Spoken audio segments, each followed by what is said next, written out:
বাড়িতে ছোটোখাটো অনুষ্ঠান হলে তখন কিন্তু এইভাবে বাসন্তী পোলাও কিংবা ফ্রাইড রাইস আমরা বানিয়ে থাকি।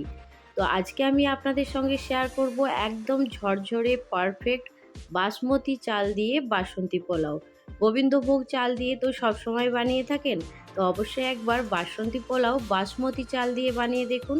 এটাও খেতে কিন্তু অসম্ভব সুন্দর হয়। নমস্কার, কেমন আছেন সবাই?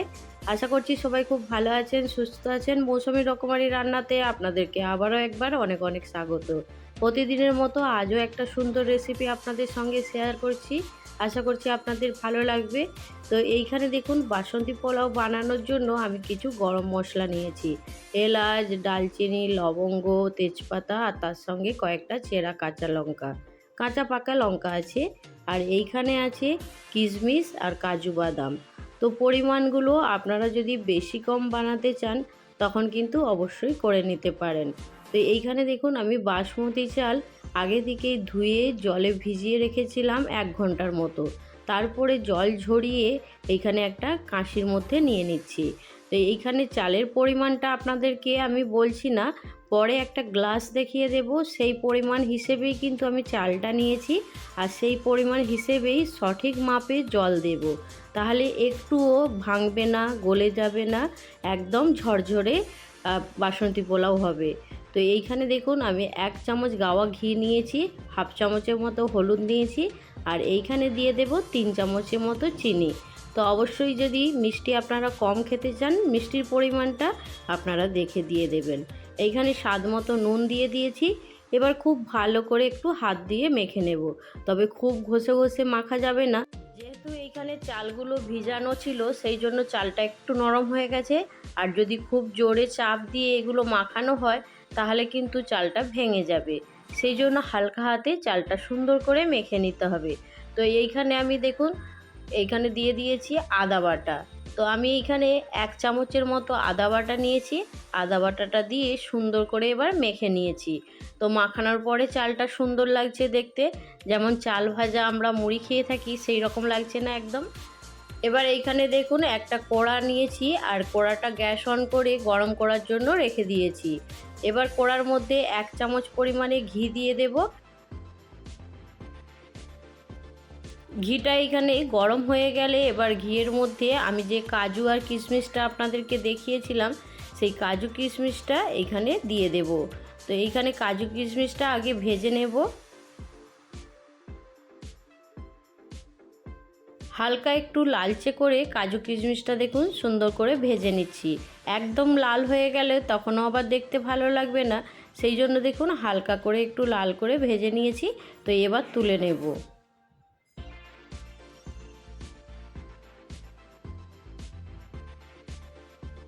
কাজু কিশমিশটা তুলে নেওয়ার পরে এবার যে গরম মশলাগুলো আপনাদেরকে দেখিয়েছিলাম, সেই গরম মশলাগুলো ঘিয়ের মধ্যে দিয়ে দিয়েছি।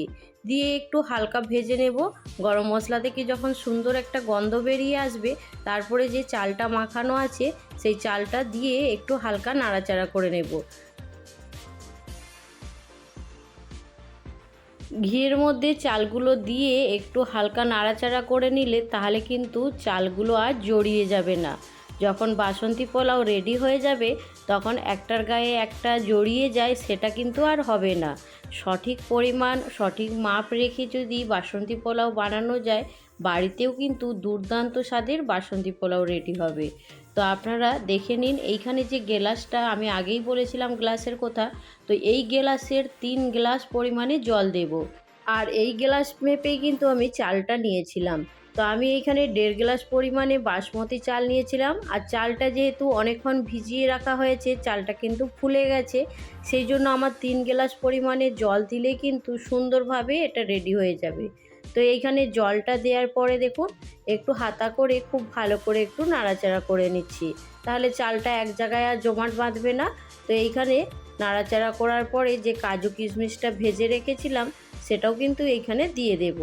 তো এইখানে দেখুন, কাজু কিশমিশটা দিয়েও একটু নাড়াচাড়া করে নিচ্ছি, তাহলে কাজু কিশমিশটা চারপাশে সমানভাবে ছড়িয়ে যাবে। তো এবার একটা ঢাকা দিয়ে অপেক্ষা করব 10 থেকে 15 মিনিটের জন্য। আর এই সময় কিন্তু গ্যাসের ফ্লেমটা একদমই লো করে দেব। তো 10 থেকে 15 মিনিট যখন হয়ে যাবে তারপরে আপনাদের কাছে ফিরে আসছি। তো এইখানে দেখুন 10 থেকে 15 মিনিট হয়ে যাওয়ার পরে দেখুন এইখানে বাসমতি পোলাও কিন্তু আমার একদম রেডি হয়ে গেছে। আর দেখতেই পাচ্ছেন কিন্তু একদম ঝরঝরে হয়েছে, দেখতে কতটা সুন্দর লাগছে দেখুন। আর এইখানে দেখুন আপনাদেরকে আবারও বলছি, সঠিক মাপ রেখে যদি বাসন্তী পোলাও বানানো যায় বাড়িতেও কিন্তু দুর্দান্ত বাসন্তী পোলাও হবে। আর দেখতেও যেমন সুন্দর হয়েছে, আমার রান্নাঘরটা কিন্তু একদম গন্ধে মোমো করছে। তো আমি শেষে আর 1 চামচ গাওয়া ঘি দিয়ে দেব, তাহলে ঘিয়ের টেস্টটাও থাকবে আর খেতেও দুর্দান্ত লাগবে।